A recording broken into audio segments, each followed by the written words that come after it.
किसी को रिक्वेस्ट की कि यहाँ पे इसको फाइनलाइज करें, क्लियर करें, ताकि ये लोग भी अपने ऑनरशिप लैंड, मालकी लैंड है, ये अपने मकान भी बना सकें, अपने बाथरूम भी बना सकें, अपने होटल भी बना सकें और बाकायदा एरिया को मार्क करके दें। आपको किस एरिया की ज़रूरत है वो अपने पास रखें। हमने आज से पहले आप देखें श्राइन बोर्ड की हिस्ट्री पे से देखें तो ऑनरशिप लोग जो ऑनर थे उन्होंने यहाँ पे 770 कनाल लैंड दी और आज की डेट में आप ऑन रिकॉर्ड रेवेन्यू देखें तो 3500 कुछ कनाल ज़मीन जो है श्राइन बोर्ड के पास। को देखना चाहिए था कि इनकी जो मतलब टोन प्लान की रिस्ट्रिक्शन जो है नहीं रखनी चाहिए थी, चाहे रोबे की रिस्ट्रिक्शन नहीं रखनी चाहिए थी। श्राइन बोर्ड के जो जितने भी अगर श्राइन बोर्ड बन रहा है उसका जो जितना भी यात्री है बाहर से आ रहे हैं उनके लिए फुली अकोमोडेशन होनी चाहिए थी, पानी, बिजली, रोड, ठीक है नहीं, जैसे जाने का रोड है, रास्ता है, आने का भी। आपको अभी कुल मिलाकर ही कह रहे हैं कि दिक्कतें अभी भी। सिंह जी थे डीसी अपने रियासी में, तो उन्होंने यहाँ पे आके श्राइन बोर्ड को जो है टेक ओवर किया था। जैसे संजीव वर्मा जी हो गए, काफ़ी सारे ऑफिसर थे, तो तब हमारा तय हुआ था पब्लिक के साथ बरबली के उन्होंने बोला था कि 20% शेयर जो है लोकल एडजॉइनिंग लोगों को दिया जाएगा, संगठन पंचायत को दिया जाएगा, या रनसू पंचायत को डेवलप किया जाएगा, जैसे स्कूल के इंस्टीट्यूशन हो, पानी का हो, बिजली का हो। हुआ क्या उसके बाद सर क्या हुआ कि 5-10 साल श्राइन बोर्ड 20 साल तो जैसे चलता रहा, आज तक चल रहा है, लेकिन बीच में हमें देखने को मिला कि हम मतलब बाहर घूमते हैं, जैसे कंडा से आगे जाते हैं, जम्मू की तरफ जाते हैं, कटरा की तरफ जाते हैं, चाहे उखनूर की तरफ जाते हैं, चाहे रजौरी डिस्ट्रिक्ट की तरफ जाते हैं, तो बिल्कुल ऐसे फ्री शिवखोड़ी में दर्शनी देवरी रनसू में है। रनसू से घोड़े के जरिए, पालकी के जरिए और पैदल लोग भगवान शिव के दर्शन करने के लिए शिवखोड़ी पहुंचते हैं। लेकिन रोड तो रनसू तक पहुंच चुका है, लेकिन क्या सड़क के आने के बाद व्यवस्थाएं परिवर्तित हुई हैं? यहाँ के लोगों के जीवन में कोई बदलाव आया है? मेरे साथ रनसू के यहीं के रहने वाले लोग हैं, आइए इनसे बात करते हैं। आपका सबसे पहले परिचय। जी सर, मैं राजेश सिंह एज ए नायब सरपंच इससे पहले रहा हूँ और यूथ प्रेसिडेंट भी हूँ बीजेपी की तरफ से। अच्छा, मुझे ये बताइएगा कि आप नायब सरपंच रहे हैं। जी सर। हमने जब लोगों से बात की तो उन्होंने बताया कि यात्रु तो आ रहा है, आज भी 4-5 हज़ार यात्रा रोज़ की आ रही है। वो बता रहे हैं कि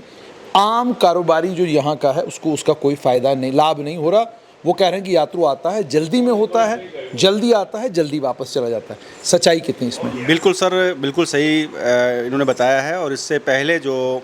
ये take over in shrine board 2003 ये 2003 में स्टेबल हुआ था और उसके बाद इसने जो रजिस्ट्रेशन हुआ था ये 2007 में हुआ था। उसके बाद इसकी एक कमेटी बनी थी, गठित हुई थी। उस कमेटी में यहाँ पे ये शिवखोड़ी जो रनसू जो है ये एक यहाँ पे यात्री जो है बाहर से पूरे हिंदुस्तान से और पूरे देश प्रदेश से आता है। सबसे पहले कटरा वैष्णो देवी में पहुँचता है और उसके बाद शिवखोड़ी में पहुँचता है। ये जो स्थान शिवखोड़ी भोले बाबा का है ये देखा जाए तो जम्मू कश्मीर का जो सेकंड रिलीजियस प्लेस है। तो यहाँ पे यात्रा जो है यहाँ पे जैसे पिछले दिनों में जो 2 साल पहले इंसिडेंट हुआ था उसके बाद जो है यहाँ पे टाइम की रिस्ट्रिक्शन रही और यात्रा जो है की गति जो है थोड़ी कम हो गई और उसकी वजह से जो है इन लोगों का जो व्यापार पे थोड़ा सा असर पड़ा है। और फिर से इन लोगों ने अप्रोच किया है डिविजनल कमिश्नर जम्मू से और डीसी साहब रियासी से और यहाँ की कंस्टिट्यूंसी के एमएलए साहब से कि फिर से जो टाइम की रिस्ट्रिक्शन है उनको ख़त्म करके टाइम को बढ़ाया जाए, ताकि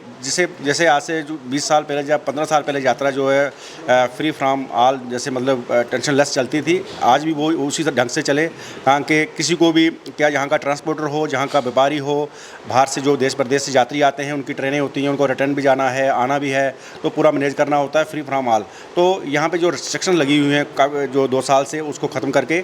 जैसे 7 बजे का 6 बजे का टाइम तो था, लेकिन इन लोगों का मानना है कि अगर 9 बजे तक टाइम हो जाता है, 2 घंटे बढ़ जाता है, तो ये लोग आराम से कटरा भी पहुँच जाएंगे और ट्रेन का भी जो है इनको जाना पड़ेगा। और ये लोग जो है हमारी जो यात्रा की जो बढ़ोतरी होगी और उससे हमारे क्या कारोबारियों को कोई फ़ायदा होगा इससे? बिल्कुल सर, फ़ायदा होगा। जैसे जैसे यात्रा की रिस्ट्रिक्शन जो टाइमिंग की ख़त्म हो जाएगी और इसके सबसे बड़ी बात सर मैं बताना चाहूँ कि जो यात्रियों के लिए इंफ्रास्ट्रक्चर भी चाहिए होता है as per Katra shrine board की तरह, जैसे वहाँ पर ट्रेन की फैसिलिटी है, रोड की कनेक्टिविटी बिल्कुल थोड़ी सी सही है। उसके बाद यात्रियों की फैसिलिटी के लिए घोड़ा पिट्ठू पालकी है, वहाँ पे जैसे ऑटो यूनियन का सिस्टम है। यहाँ पे सबसे पहले आज आप ऑटो भी देखेंगे, यहाँ पे आप घोड़ा भी देखेंगे। यहाँ पे 2003 से अभी तक जो है प्रॉपर घोड़ा का पोनी शेड जो है बनने चाहिए, लेकिन बनाए हुए हैं थोड़े, लेकिन कम हैं। तो काफ़ी सारे घोड़े भी आज भी रोड में खड़े होते हैं। मैं चाहता हूँ कि अच्छी प्राप्त तरीके से छठ बने, रोड बिल्कुल अच्छे ढंग से बने, डबल रोड हो। जैसे यात्रा महाशिवरात्रि के दिनों में बढ़ती है तो आने का रास्ता भी होना चाहिए, जाने का भी होना चाहिए, ताकि रिस्ट्रिक्शन ना हो, फ्री फ्रॉम ऑल हो। उससे क्या होगा कि यात्री की खड़े होने की बस अड्डा अच्छा बना हुआ है, टैक्सी अड्डा अच्छा बना हुआ है, और भी काफ़ी सारी जैसे शिवखोड़ी के अंदर भी जैसे भोले शंकर भगवान की बहुत बड़ी आस्था है, वहाँ पे स्टेयर बनी हुई हैं, वहाँ पे टाइलें लगी हुई हैं, बीच में रास्ते में जैसे शड पोनी जैसे शड हैं। लेकिन नायब जी मुझे ये बताइए कि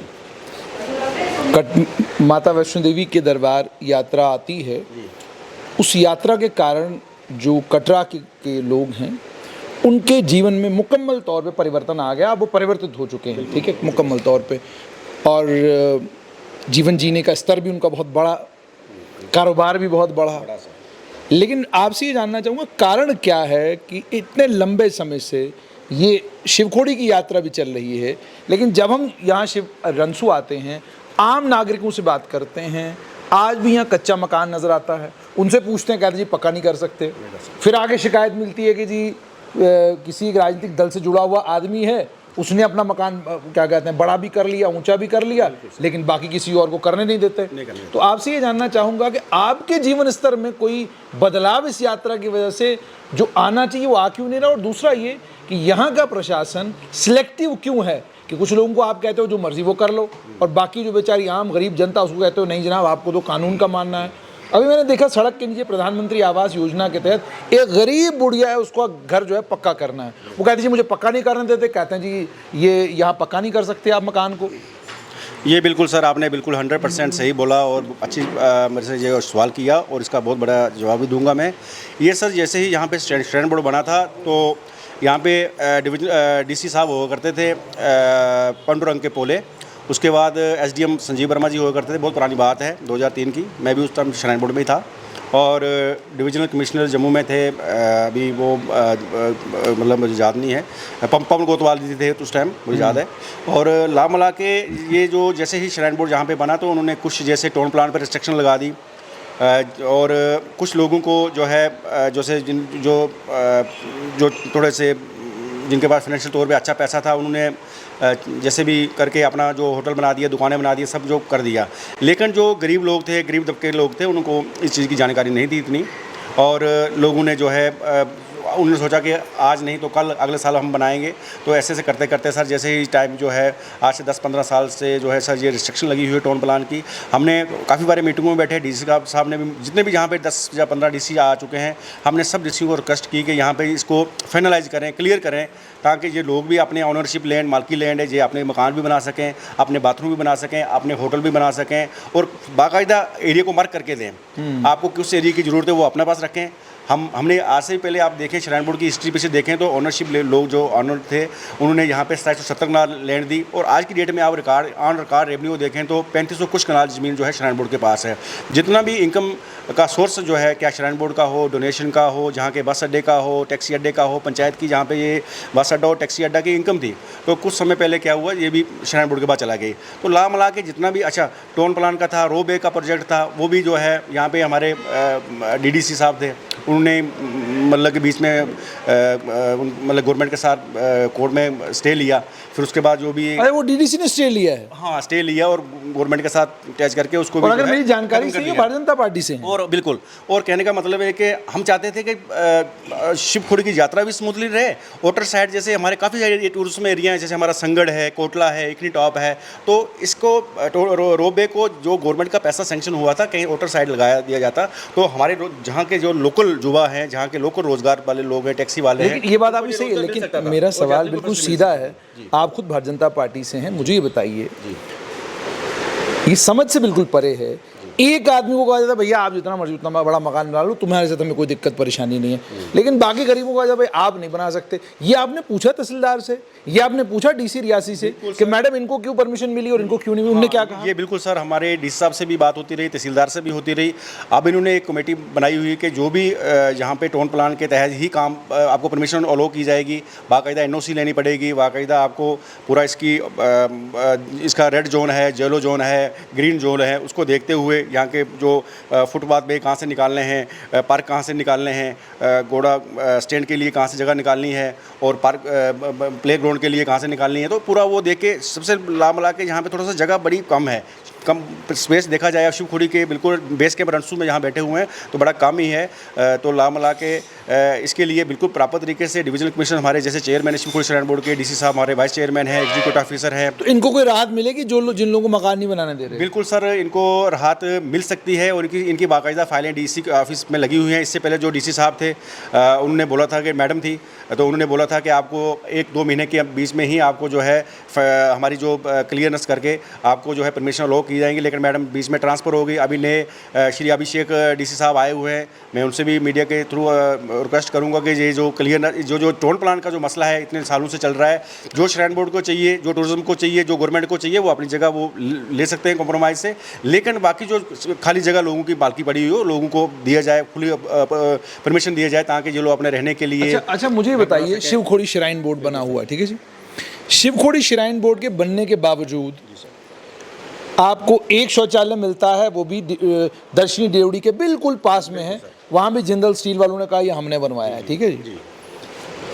अभी प्रशासनिक अधिकारियों को तो समझाना होगा कि जब आप श्री माता वैष्णो देवी की यात्रा पे जाते हैं तो आपको सारी सुख सुविधाएं वहाँ पर मिलती हैं,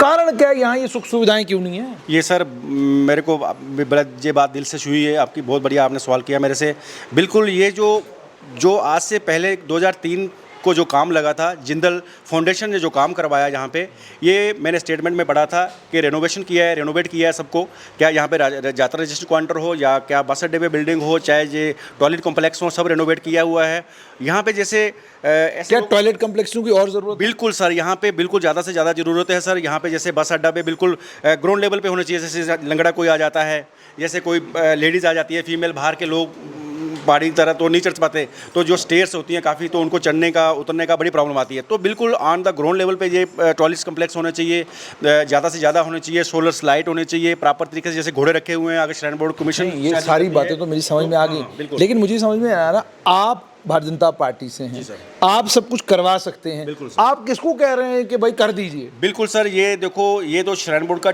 जो ट्रैक है, श्राइन बोर्ड का एरिया पड़ता है, ये तो हमारे डिविजनल कमिश्नर साहब जिम्मेवार हैं, डीसी साहब जिम्मेवार हैं, और हमारे कॉन्स्टिट्यूंसी के एमएलए साहब हैं, उनकी भी रिस्पॉन्सिबिलिटी, मतलब हम समझते हैं। आप धरनों वाली पार्टी होते थे, एजिटेशन वाली पार्टी होते थे, सड़क के ऊपर उतरकर आम आदमी के लिए सरपटक करने वाली पार्टी होते थे। अब लगता है कि आप लोग भी अब आराम करने लगे, डीसी साहब नाराज़ नहीं होना चाहिए, वो डिवकम साहब नाराज़ नहीं होना चाहिए, जनाब को जिला प्रधान नाराज़ नहीं होना चाहिए, जिला अध्यक्ष नाराज़ नहीं होना चाहिए। अब आप अगर ये सब सोचेंगे तो आम आदमी का भला तो हो नहीं सकता, तब तक किसी ना किसी को तो नाराज़ करना पड़ेगा आम आदमी के भले के लिए। जो अंडर रूल बनता है,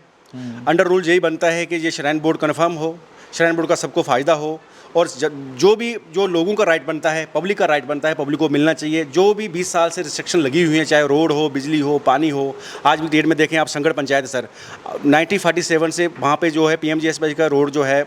बोला गया है, लेकिन अभी तक काम स्टार्ट नहीं हुआ है। संगड़ कितना दूर है यहाँ से? जहाँ से बाई रोड सा 25 किलोमीटर है, और वो भी आर्मी का रोड बना था। और उसके बाद पानी, तो आपको ये नहीं लगता कि अगर शिवखोड़ी इतना बड़ा भगवान शिव का धाम है, अगर इस धाम पर जिस हिसाब से यहाँ श्रद्धालु आना चाहिए वो आना शुरू हो जाए, तो क्या आपको नहीं लगता कि ये सारा इलाका जो है इसी बोर्ड के की जो कमाई होगी उससे, क्या कहते हैं, उसका भला हो सकता है? सर आपने बहुत बढ़िया बात, देखो, श्री माता वैष्णो देवी के दरबार में जो चढ़ावा चढ़ता है उससे मेडिकल कॉलेज बन गया, यूनिवर्सिटी बन गई, तो आपको नहीं लगता कि इस चढ़ावे से आप कितना कुछ कर सकते हैं? सर बिल्कुल बढ़िया आपने कहा। इससे पहले सर मैं पुरानी बात बताना चाहूँ आपको, बाबा रमेश गिरी जहाँ पे पुजारी हुआ करते थे, उनकी 6.5 फुट जटाएँ थी, और उस समय की बात है कि तब जब जैसे ही टेक ओवर श्राइन बोर्ड, जब हरदेश कुमार सिंह जी थे डीसी अपने रियासी में, तो उन्होंने यहाँ पे आके श्राइन बोर्ड को जो है टेक ओवर किया था। जैसे संजीव वर्मा जी हो गए, काफ़ी सारे ऑफिसर थे, तो तब हमारा तय हुआ था पब्लिक के साथ बरबली के, उन्होंने बोला था कि 20% शेयर जो है लोकल एडजॉइनिंग लोगों को दिया जाएगा, संगड़ पंचायत को दिया जाएगा, या रनसू पंचायत को डेवलप किया जाएगा, जैसे स्कूल के इंस्टीट्यूशन हो, पानी का हो, बिजली का हो। हुआ क्या उसका? उसके बाद सर क्या हुआ कि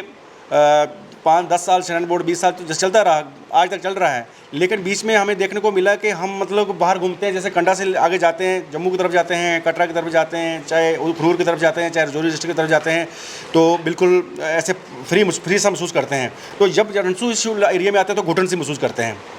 मतलब हमारी पर्सनल ओनरशिप लैंड भी है, हमारे पास दुकानें भी हैं, मतलब हर चीज़, हम खुद पढ़े लिखे लोग हैं, अच्छी मतलब है। जंग युवा जो है परेशानी में जूझ रहा है, वो इसलिए जूझ रहा है कि क्लियर किसने किया नहीं। 20 साल से कोई डीसी आया था उसको क्लियर करना चाहिए था, कोई तहसीलदार था उसको डिवीजन किसी को क्लियर करना चाहिए था। यहाँ पे एमएलए जितने भी इससे पहले जो जितने एमएलए रहे हों, जितने भी मिनिस्टर रहे हों, उनको क्लियर करना चाहिए था। कम से कम इन लोगों को बिल्कुल देखना चाहिए था कि इनकी जो मतलब टोन प्राण की रिस्ट्रिक्शन जो है नहीं रखनी चाहिए थी, चाहे रोपवे की रिस्ट्रिक्शन नहीं रखनी चाहिए थी। श्राइन बोर्ड के जो जितने भी, अगर श्राइन बोर्ड बन रहा है उसका जो जितना भी यात्री बाहर से आ रहे हैं उनके लिए फुली अकोमोडेशन होनी चाहिए थी, पानी, बिजली, रोड, ठीक है नहीं, जैसे जाने का रोड है, रास्ता है, आने का भी। यानी आपको अभी कुल मिलाकर ये कह रहे हैं कि दिक्कतें अभी भी हैं। तो आपने कि ये दिक्कतें नहीं होनी चाहिए। और काफ़ी सारी, जैसे मैंने बताया कि अभी जैसे रोड, संगड़ का जैसे रोड है, संगड़ में जैसे पानी काफ़ी सालों से इन्होंने बोला कि डैया चेंज करेंगे, आज तक वैसी की वैसी जल शक्ति स्कीम का इतना करोड़ों का पैसा आया डिस्ट्रिक्ट रियासी में, और किसी भी ऑफिसर ने कोई भी विजिट नहीं किया संगड़ पंचायत में, और वहाँ गया नहीं। और जैसे वो उस इलाके को टूरिज्म में भी लाया गया है, टूरिज्म भी की तरफ से भी वहाँ को विजिट नहीं किया गया, और बहुत दुख की बात होती है। वो लोग आज भी प्यासे हैं और बिना रोड के हैं, आज भी वो मतलब कि पैदल चल के 20-25 किलोमीटर, 30 किलोमीटर, बच्चे वहाँ पे मीटर स्कूल की क्लासेस, सर उस पूरी पंचायत में कोई भी हाई स्कूल नहीं है। तो बड़े दुख की बात होती है कि स्कूल होने चाहिए और वहाँ पे पानी की सुविधा होनी चाहिए, रोड होनी चाहिए, ताकि आने वाले समय में, जैसे देश के प्रधानमंत्री जी कहते हैं कि सबको फ़ायदा हो, सबको कुछ मिले, सब बच्चे शिक्षित हों, लेडीज़ को मतलब कि बेनिफिट होना चाहिए, बुजुर्गों को होना चाहिए। तो आज तक सोचिए आपके रोड नहीं पहुँचा, पानी लोगों को नहीं मिल रहा, स्कूल जो है वहाँ पे मिडिल क्लासेस के आज तक हैं, तो कम से कम कुछ ना कुछ डेवलपमेंट तो होनी चाहिए। बहुत बहुत शुक्रिया। तो आपने सुन लिया कि कितनी सारी परेशानियां हैं जिनसे रंसू आज भी जूझ रहा है, और क्यों जूझ रहा है आपने खुद सुन लिया कि इन्होंने कहा कि दिक्कतें और परेशानियां हैं लेकिन हल कोई नहीं। सवाल पैदा ये होता है कि दिक्कतें और परेशानियां हैं तो हल तलाश करने का काम यहाँ के लोकल एमएलए का है। 2014 से 2018 तक जो सरकार थी उस सरकार के मंत्रियों का था, उस सरकार में जो एमएलए थे उनका था, अब वाले एमएलए का था। कारण क्या है, क्यों ऐसा हो रहा है? ज़रूरत इस बात की है कि सरकार इस बात का संज्ञान ले और मालूम करे यहाँ ज़मीन पर आकर कि किन दिक्कतों और परेशानियों का सामना रंसू के आम नागरिकों को करना पड़ रहा है, कारण क्या है उसका और रास्ता क्या निकल सकता है। इस पर गंभीरता के साथ खोज करने की और गंभीरता के साथ उसको एड्रेस करने की ज़रूरत है, ताकि जिस तरीके से कटरा फल फूल रहा है, रंसू और इसके इर्द गिर्द में जितने इलाके हैं वहाँ पर भी जितनी खुशहाली आज से इससे 3 गुना ज़्यादा खुशहाली आए, ताकि लोगों के जीने का जो स्तर है वो और बढ़िया हो जाए।